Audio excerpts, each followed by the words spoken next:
Bahagian A, soalan umum. Soalan 1. Adakah ibu tahu maksud psikologi? Ya, pada pendapat saya, psikologi ialah ilmu yang berkaitan dengan cara seseorang berfikir, berperasaan dan tingkah laku. Okey, soalan kedua. Pada pandangan ibu, apakah maksud pembelajaran bagi seorang anak di rumah? Pada pandangan saya, pembelajaran bagi anak di rumah ialah proses anak belajar melalui aktiviti harian, tunjuk ajar ibu bapa dan pengalaman sekeliling. Okey, soalan ketiga. Mengapakah penting bagi ibu untuk memahami cara anak berfikir, beremosi dan bertingkah laku? Ia sangat penting supaya ibu bapa dapat memahami keperluan anak dan membantu mereka belajar serta berkembang dengan lebih baik.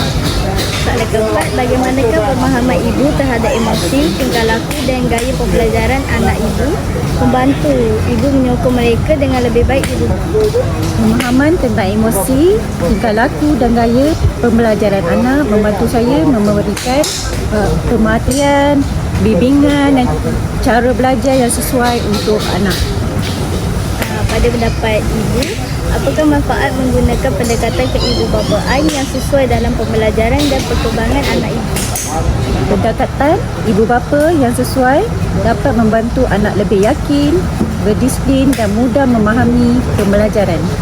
Soalan keenam. Bagaimanakah ibu menyesuaikan cara ibu membimbing, mengasuh dan mendidik anak ibu berdasarkan keperluan dan tingkah laku mereka? Saya menyesuaikan cara membimbing anak mengikut umur, minat dan tingkah laku mereka supaya anak lebih selesa dan mudah menerima tunjuk ajar. Bahagian D, teori bahasa. Soalan 1. Bagaimanakah anak ibu biasanya berkomunikasi dengan ibu dan ahli keluarga yang lain? Anak saya biasanya berkomunikasi dengan bercakap, bertanya soalan dan bercerita tentang aktiviti harian bersama family.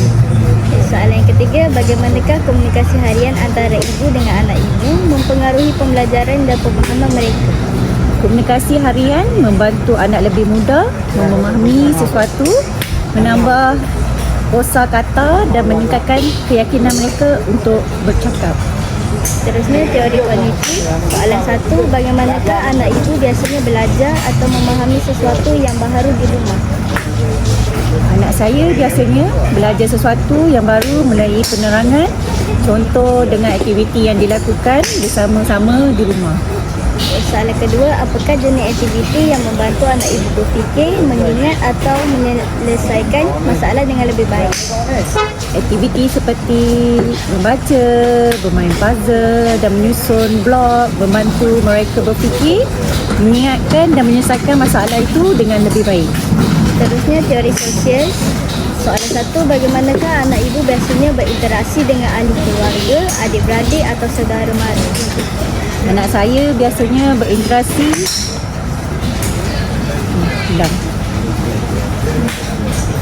dengan ahli keluarga dengan baik seperti mereka bermain, berbual dan membantu satu sama lain dalam rumah. Soalan kedua. Apakah tingkah laku sosial yang ibu galakkan dekat rumah seperti berkongsi, membantu atau bekerjasama? Saya menggalakkan anak saya untuk berkongsi barang, membantu ahli keluarga dan bekerjasama melakukan aktiviti bersama-sama. Seterusnya, teori moral. Soalan 1. Apakah nilai atau tingkah laku moral yang biasanya ibu ajarkan kepada anak ibu dekat rumah? Saya mengajar anak nilai seperti hormat kepada orang tua, bercakap sopan santun dan membantu orang lain di dalam rumah.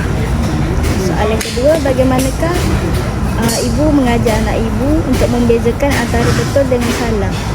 Saya mengajar anak membezakan betul dan salah melalui nasihat, teguran dan menunjukkan contoh tingkah laku yang baik.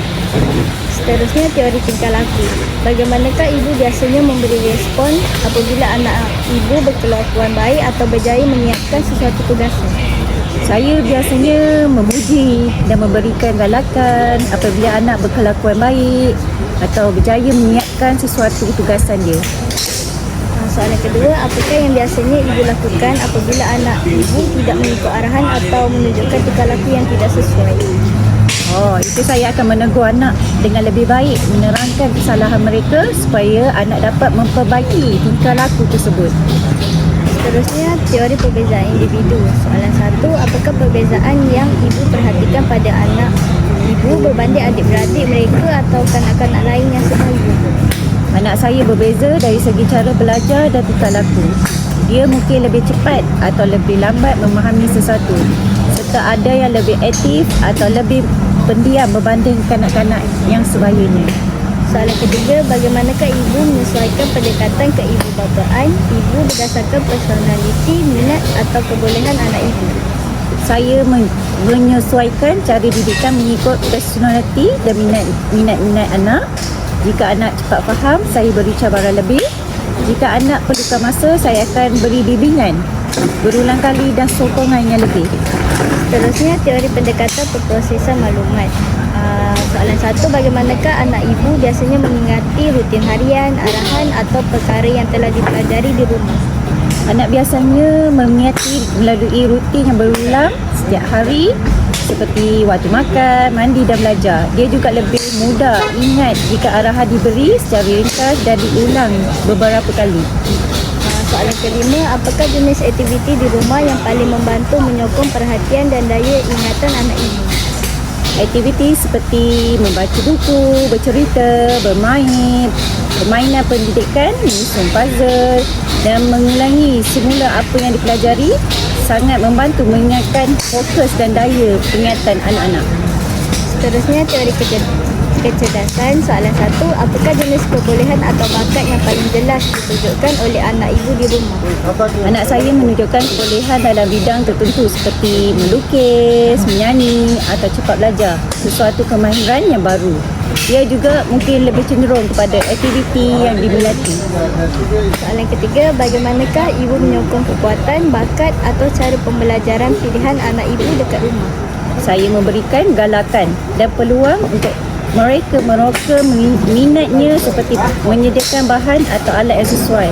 Saya juga memberi pujian, bimbingan dan ruang untuk dia membelajar dengan cara yang dia selesa.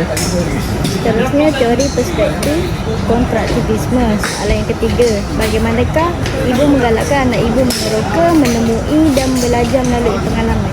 Saya memberi peluang kepada anak untuk mencuba perkara baru, bertanya soalan dan belajar melalui aktiviti harian seperti bermain, memasak atau membantu kerja-kerja di rumah. Soalan yang ke-6, mengapakah pelibatan aktif penting dalam pembelajaran dan perkembangan anak ibu? Penglihatan aktif penting kerana ia membantu anak lebih fokus, yakin dan mudah memahami sesuatu pembelajaran.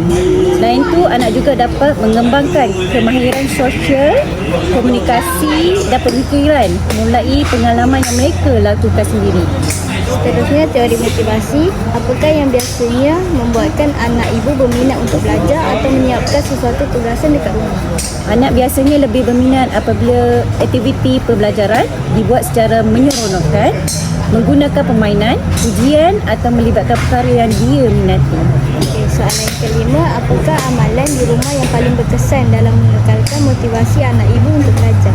Semestinya ibu akan memberi galakan, pujian dan sokongan secara konsisten membantu anak lebih bersemangat untuk belajar. Suasana rumah yang tenang dan rutin belajar yang teratur juga membantu mengekalkan motivasi anak. Itu saja.